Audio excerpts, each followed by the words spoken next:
Asal-usul Selat Bali. Pada zaman dahulu kala, hiduplah seorang Brahmana yang bernama Siddhi Mantra. Ia sangat terkenal karena tekun beribadah dan juga sakti. Karena ketekunannya itulah, ia dianugerahkan kekayaan yang melimpah. Siddhi Mantra tidak hanya kaya raya, ia juga mempunyai seorang istri yang sangat cantik. Setelah bertahun-tahun menikah, akhirnya mereka dikaruniai seorang putra laki-laki yang diberi nama Manik Angkaran. Seiring berjalannya waktu, Manik Angkaran tumbuh menjadi laki-laki dewasa yang gagah. Namun, ia memiliki sifat yang bertolak belakang dengan sang ayah, yaitu berjudi sabung ayam. Karena kegemarannya berjudi inilah, Manik Angkaran berhutang ke sana kemari. Untuk membayar semua hutang itu pun, ia mengambil harta milik orang tuanya. Manik Angkaran pun berjudi dan kalah lagi.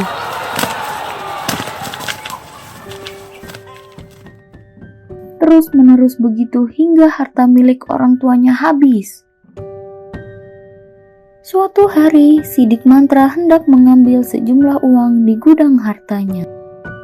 Betapa terkejutnya ia ketika membuka kotak hartanya sudah kosong. Manik Angkaran menghampiri ayahnya dan berkata sejujurnya bahwa dia mengambil harta yang dimiliki ayahnya untuk melunasi semua hutang-hutangnya. Untuk membantu membayar hutang anaknya, Siddhi Mantra pun bertapa dan memohon petunjuk dari Petara Guru hingga sebuah petunjuk muncul. Setelah perjalanan panjang, ia pun sampai di kawah Gunung Agung. Dibunyikannya lonceng itu untuk memanggil sang naga besuki. Kemudian dari dalam kawah keluarlah sang naga besuki. Setelah itu, dari ekor naga besuki keluarlah koin-koin emas yang sangat banyak. Sang naga pun berpesan untuk anaknya agar dia bisa menggunakan koin-koin emas itu dengan bijak. Lalu, harta yang sudah ia dapatkan diberikan kepada anaknya. Kemudian, anaknya berjanji bahwa dia tidak akan berjudi lagi.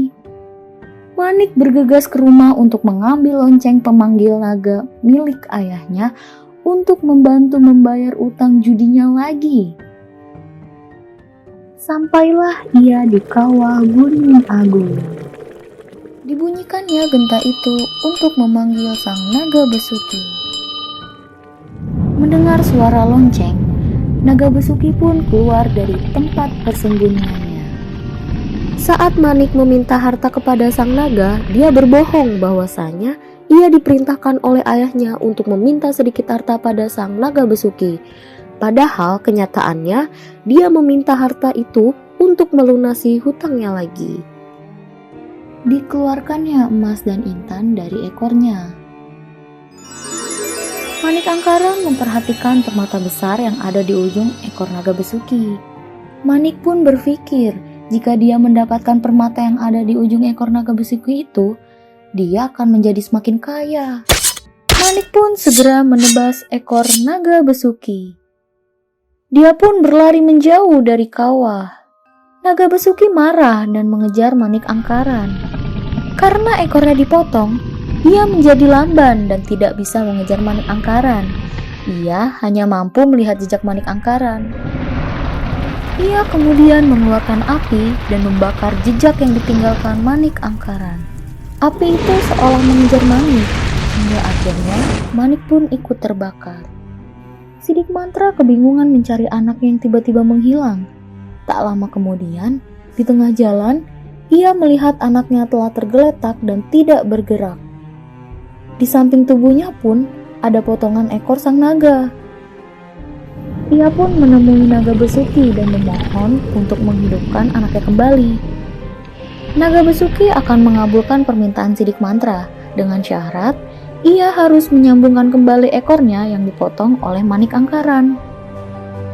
Dengan kesaktiannya, Sidik Mantra menyambungkan kembali ekor naga besuki. Naga besuki pun memenuhi janjinya.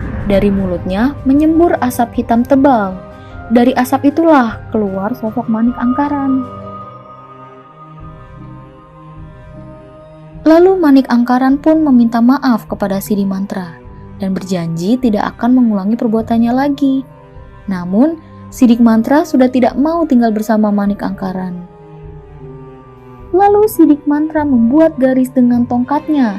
Garis itu membelah dan membagi daratan menjadi dua.